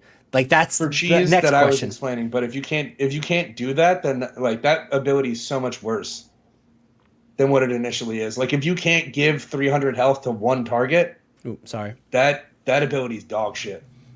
Like 100%. Giving 50 like 275 versus 225. But giving somebody like straight up 300 health, just like on top of whatever. Tank. But on top of whatever you have, man, like that's pretty broken too, because then you can just hard focus that Genji on Blade, and maybe that's a new combo. But like, he's got to jump in the 4 to 5 people. But jump what you're out, hit the Genji with the ability, and let the Genji go ham with an extra 300 health. It's a lot to do something really stupid. Like, you know what I'm saying? Like but like 500 HP, giving them an extra 300 HP to like a max of 500 effective HP is super ridiculous sounding. A Genji walking around with 500 with Blade, with healers, that's kind of nuts, man. Well, I agree with you, okay? But again, like, just change the numbers. Like, if the numbers are the only thing you have, Fair. like, I think it's just a situation of, like, you should be able to target one singular person and give them all of the buff. You know? Interesting. If you're just giving somebody 50 while you're, I dove in with you, and instead of targeting me, they're targeting the other DPS that dove in with me or something like that, right? So, like, if I'm just giving that person 50 health, does 50 health really make that much of a difference coming from the tank? That I think that's why doing my job. But Nick, I think that's why. Sorry, I think that's what they're changing is here. It was 50. That was the thing, and kind of like talking this through. Now you only subtract 50 from Wrecking Ball, but then you're giving that target 75, and it caps at 75. So if Genji's 225 HP, that makes him in 300 HP effective health. So like it puts him to 300 total. So you're kind of doing that. Maybe that's more broken. Maybe that number is just like now he's a must pick. Maybe that's the reason why you pick a Wrecking Ball. Because now you're basically, it's free real estate. You're giving him an extra 25 health from that you didn't have to spend on. But yeah, I think it'd be kind of ridiculous if you all in all your extra surplus shields into one person. Yeah, I mean, like, for all of that, like, yeah, again, like, I do think 300 would be absolutely crazy. But I think giving 75 to everybody in a group would be awesome. But his kit does not allow you to play that super engaged, get in their face kind of style and be rewarded for that. Yeah. And then come back and sit in a group and then also, hey, guys, I gave you 75 health. What are we doing? Like, the team comp would really need to be high mobility, high dive, and then coordinate everybody all in. And even then, one or two of the healers are not going to go in and get that. And it'd be hard for them because you don't want them in a fight like that. Maybe they just want Wrecking Ball to be a brawl character in that way. He just kind of comes at you face forward and then gives his team that. So he soaks all the stuff and then everyone else does all the thing. But then it just feels like another Reinhardt where you're Rectangle Man sitting there taking it. Yeah, I mean, bring somebody back on board, bro. Somebody left. We need him back. All right, let's move on. As we kind of go into, because we have one more tank to talk about, and then we got a few other characters to talk about. I want to push through the other characters quick. But Zarya, that's fine. I only care about tanks. Particle barrier health is increased from 200 to 225, so the barriers are going to be stronger, and the duration that they last naturally are going to be longer, 2 to 2.5. The dev comment, increasing the health on these barriers also means the total energy Zarya can gain per barrier is increased, so this is a boost to both offensive and defensive capacities. I think that's pretty good, but Zarya is another one that she'll just become meta if she's doing more damage because damage is greater than survivability a lot of times. But maybe this is a different form of high flying here, and we'll kind of see that. Any thoughts before I quickly run through all the other stuff? I don't play this character at all. I'm gonna be completely honest. Like in Overwatch 1, I hated it. Overwatch 2, I'm not doing it. She is a character that heavily relies on barriers, and if people are counting, there's 2, you're done. You're just cooked. Yep. You're done. But okay, moving into damage roll passive, which is a pretty big deal. Now is only half as effective against tank heroes. It's 10% healing reduction, Mortal Strike, basically, rather than the 20% that it was previously. And the comment here is pretty much that with tanks being the front line and being the only big target to hit, they're more likely to get hit, and they would always have the DPS passive on them, and they would that would mean they're more reliant on their healers to keep them up and allow them or get them to do the thing. Reinhardt to just close the gap, he wouldn't be able to. It was a lot harder. So this hopefully will help change that with that healing reduction, but who knows? We'll see how much it changes. Bob now gets the tank roll passive. Cass's fall off range is getting changed to shorter. They felt he's too all around good, but they want to maintain his strong hit scan mid close range kind of capacity. Pharah's been a nuisance in the meta. We've been seeing pick rates skyrocket, and Pharah's everywhere. People are using them all over the place. So the big change here is that they're removing the damage done to concussive blast, the knockback. The size of the knockback is getting bigger, and the amount you're getting knocked back is increased, which I think the dev comment basically says they're reverting it back to the pre-rework. It was too easy to secure a kill when it was doing damage, concussive blast, because it felt too easy just to shoot a concussive blast, and people couldn't react to it and do anything about it. So they're reverting it back to the pre-rework version here. Ana Sleep Dart is getting a nerf against tanks. Rather than sleeping them for 3.5 seconds, it's going to only sleep them for 3 seconds. Alari's Pylon allies are not going to see the destroyed UI when it breaks, which I think was just like a little thing, not the kill screen, but maybe it is. I'm not entirely sure what that means when it comes to UI, if it's just like a pop-up on the screen or if it's the actual kill list, camp rundown. And then last here is Zen's ultimate cost decreased by 10%, which is also interesting because Zen's probably going to be played a lot more against all these tanky tanks and their tankiness. So that was kind of a quick push rundown on that. Nick, any final thoughts before we move on? Because I do think this is going to have huge implications for the EWC, the Esports World Cup, with Overwatch coming into play. It's going to change metas and how strategies are being formed, and they only have about a week and a half, 2 weeks to figure that out. That nerf did nothing to Ana. Absolutely. Like, you're right. You're absolutely right. Yeah. Absolutely nothing. Like, Jesus Christ, the most limp, wet noodle nerf I've ever seen. I think it's just to bring it in line. I think it's just to bring it in line to just some other stuff and just kind of be less of a feel bad for tanks. Personally, I think if you put yourself in a position, if Reinhardt gets noodled with the needle, then whatever, right? Now you jumped in and you got needled. Now you got slept. Does that feel like poor play pattern? Maybe you shouldn't have ran in so hard, bro. But yeah, it comes down to the counterplay. It comes down to counterplay ability, etc. But this is all huge. I think we're going to probably see a sleeper Rhine meta for EWC. I think we might see an interesting dive with Wrecking Ball if it is sort of that 25 points makes that difference. We see an extreme dive, but I think we're going to probably stay the course. Sigma's a really safe call. I think Malga is going to be a little bit interesting, but a lot's going to happen. And on that, since we are talking about EWC, I want to just give you guys, as we wrap up the EWC segment, Esports World Cup, what to look forward to this week, what we will be watching, what you guys can watch, just quick on the schedule. So we do have we got Dota, we've got Free Fire, and I think that's PUBG. I can't tell. That's Mobile Legends. Mobile Legends, okay. Yeah. That's League of Legends. That's the Walmart version of League of Legends. All right, so that's all happening. That's all happening this week. The quarterfinals and group stages knockouts. So that's what you can expect. And then bringing us into next week.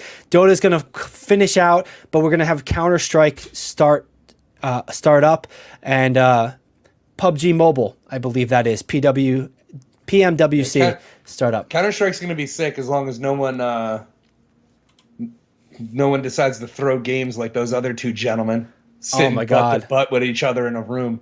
No repeats. No repeats on that one. Yeah, no repeats. But, you know, Dota looks like it has a loser's bracket because of how many games it has. like the schedule it is wild. Like it is wild. And I guess on that point, too, I just want to vent real quick.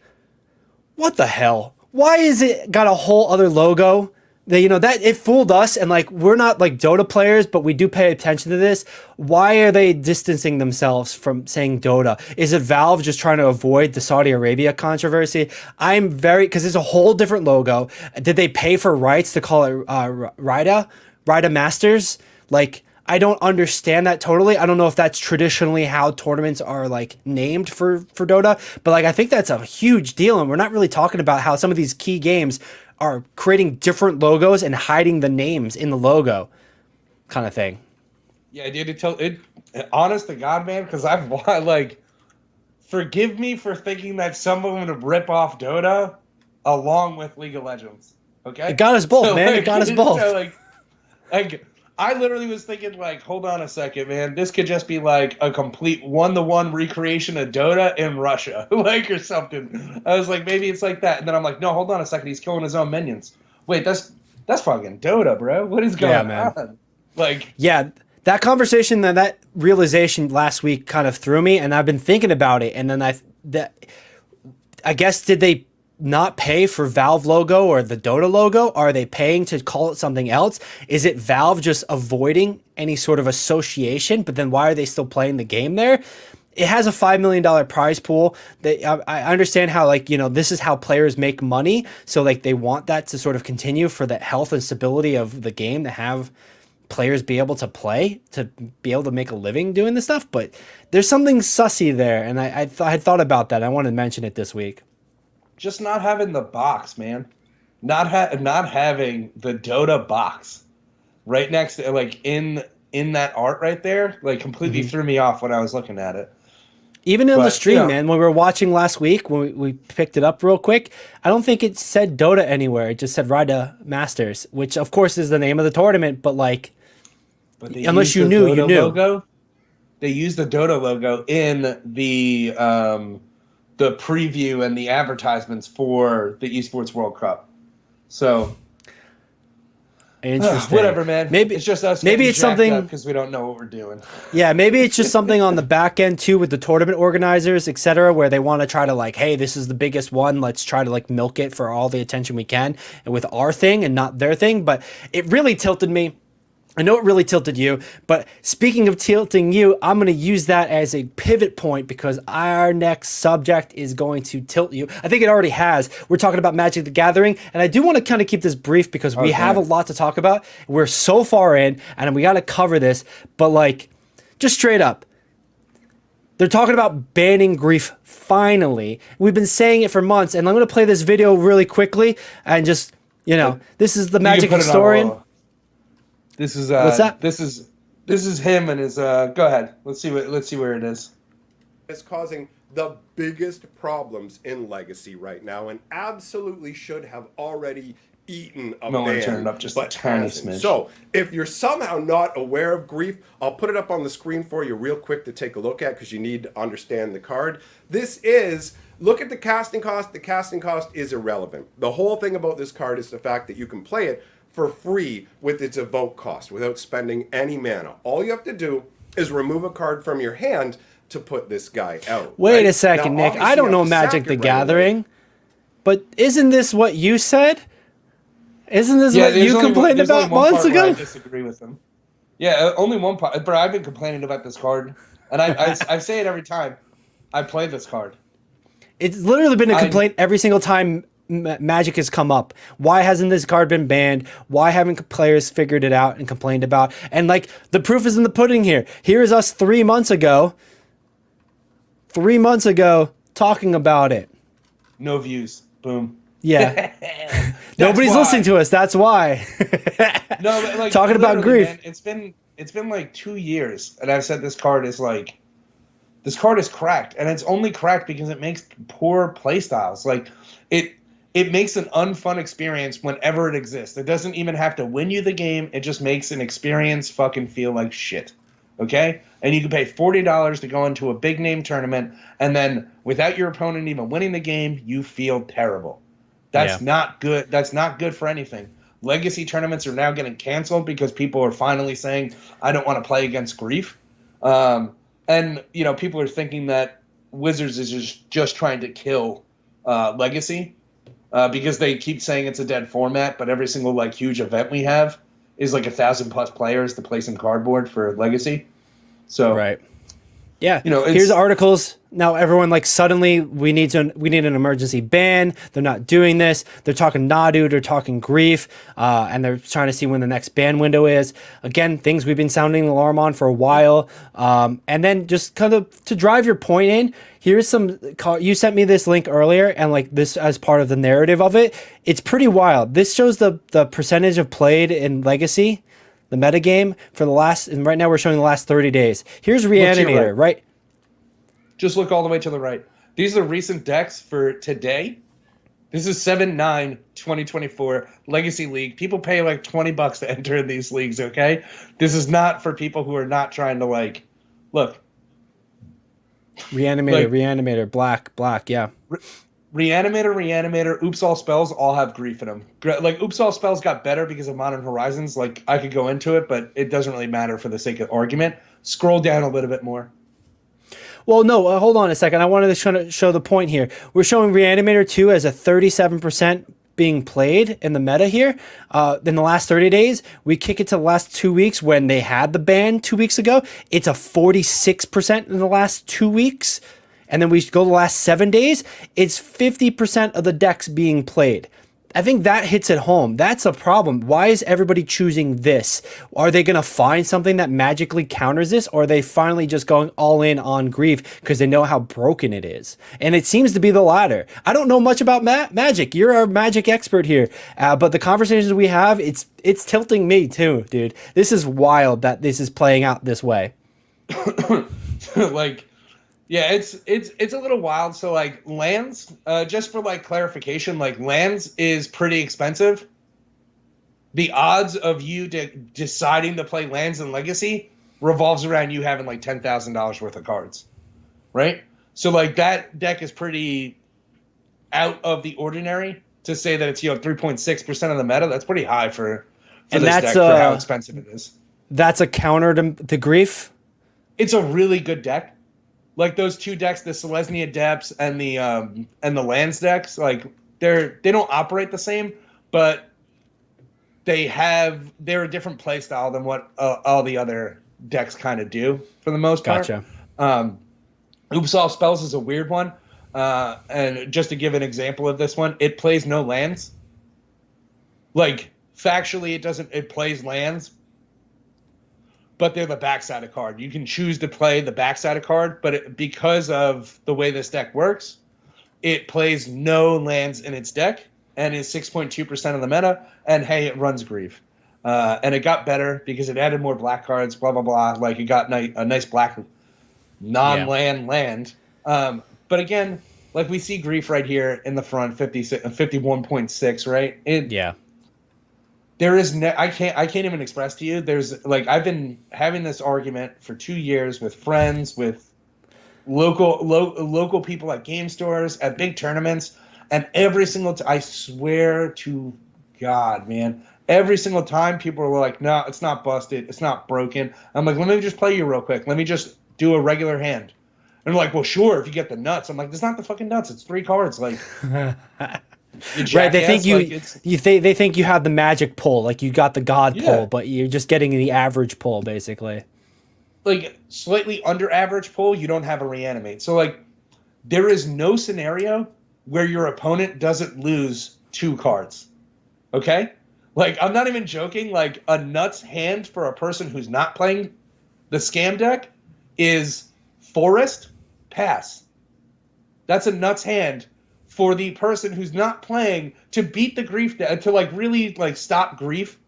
And you literally, it just becomes Veil of Summer. I can't be targeted by things, basically. So grief just doesn't work, right? But this deck runs counter spells that are free, right? And so like it literally can still take 2 cards from your hand, no matter how you fucking interact with this card. I've been saying it for 2 years. You lose 2 cards regardless of how you interact with it. It doesn't matter. And the only thing that I disagree with a lot of the people who are saying ban grief now is they think Force of Will is a good card. You're all fucking wrong. It's a bad card. Yeah, man. Stop something good. That's like at that point, we're just getting into the cycle that we've already talked about. This was literally the video and discussion we had 3 months ago, and that other clip that I just showed. It's probably the thing that Magic historians talking about. I want to see more happening faster, but you know, it's only a time will tell thing, and like it's really not. And speaking of time, I think we're kind of pushing it as far as how long we're going. We've been talking a lot. I think we spent too much time on Overwatch, but anyway, anything to finally just add here, because we had one last topic, but I don't think we're going to get to it here. So like any sort of bow you want to put on Magic before we like just send out to the outro? Talk to the person who's the legacy expert in the place and go with the bans that he says you need to ban. Or just fire him, because you're not going to follow his fucking advice anyway. It's like, it's real painful when even the legacy guys, like, grief needs to be banned, and Wizards of the Coast said no. Why'd they say no? They don't have a reason, really. Like, they said, we're going to wait. That's like, so you shouldn't even pay him if you're not going to listen to him. They either don't have a reason or they have a reason that they don't want to share. Because it's pretty obvious that if Go ahead. So I was gonna say it's pretty obvious when 50% of people are playing that deck in the last week. That's a big jump. That's a big problem. Here's the fun part that you don't even know about, right? As soon as they ban grief, if you go back to the decks real quick, I'll show you. Let me see if I can find real quick to take. All right, sorry, I'm trying to bring it back up. No, that's fine. It's the Cellophid Breakfast deck. Ugh, just got the Oogie Boogies, right? It's the 4th deck that's there. Yeah. You see it? All right. There's going to be different versions of this deck, but for the most part, it plays a card called Nadu, which is in that article. Yeah. For Modern that they talk about banning, that's going to be the 52% of all decks are going to be Nadu decks. Like, just so we're clear, Wizards doesn't know what the fuck they're doing at the moment. Like, at all. Like, well, it sounds like they need to hire you. They need to hire you to be coordinating this at least. Because they're never going to. They'll never fix this problem. So. But. All right. It's kind of then that's the bow on the end of it. It's kind of a sealed deal. You know, we need grief out of there. It's going to move into Cellophid Breakfast because of Nadu. And then it's just going to move on to the next thing. But, you know. I think that's kind of it's kind of then how we're going to leave it overall. Right? Yeah. Yeah, that's pretty much it. Let's wait another month. Yeah, and then make this video again. Yeah, no. I'm sure like there might even be an emergency ban. You never know. So yeah, or going into the local gaming stores, they're going to just do it individually there. But that's something we talked about last week. But anyway, we've got a lot more talk about, but we don't really have the time to talk about it. We didn't get to talk about Apex Legends. There's an article and some information. Some gentlemen did some great data research showing how aim assist and the rankings perform versus mouse and keyboard. Controller versus mouse keyboard, and guess what? It's a problem. We didn't really get time to talk about it in this one. We're really excited to, and if you are excited to, make sure you hit that follow button, that subscribe button, because we'll be talking about it next week. We'll be talking about it at a later date and time. Or if you just enjoyed what you saw here, if you're like hanging out with us, you like some of the opinions, you thought we actually had bad opinions, tell us what you think. Leave a comment, hit like, hit dislike. It lets the algorithm know. It lets us know what we're doing right. But anyway, that's it for I'm sweaty, it's hot, my tongue is tied. It's been a lot. But anyway, let me just do this outro. That's been all of it for here on the Esports Meta. I still couldn't get through that one. that's been it here for the Esport Meta. Thank you for joining us. You can catch us here every Tuesday at 7 p.m. Eastern Standard Time, or you can catch us on social media if that's more your vibe. The TikToks, the Instagrams, all that jazz. You know, it's been a pleasure talking with you, Nick. We had a lot. We sweating it out like sweaty gamers here. Make sure you go drink some waters, drink some coffee, stay rested, because we're going to need to recharge for next week, especially those topics. Yeah, seriously. I am excited about the Apex thing. And that's like, it kind of hints on the other topic that we talked about with Hitbox a while ago. So it should be a really good episode for that. Exactly. Definitely going to be a good one. I know I'm going to see you there, and we're going to have our guns ready to start shooting. But that's it for this episode of the Esports Meta. Thank you for joining us, and we'll see you next time.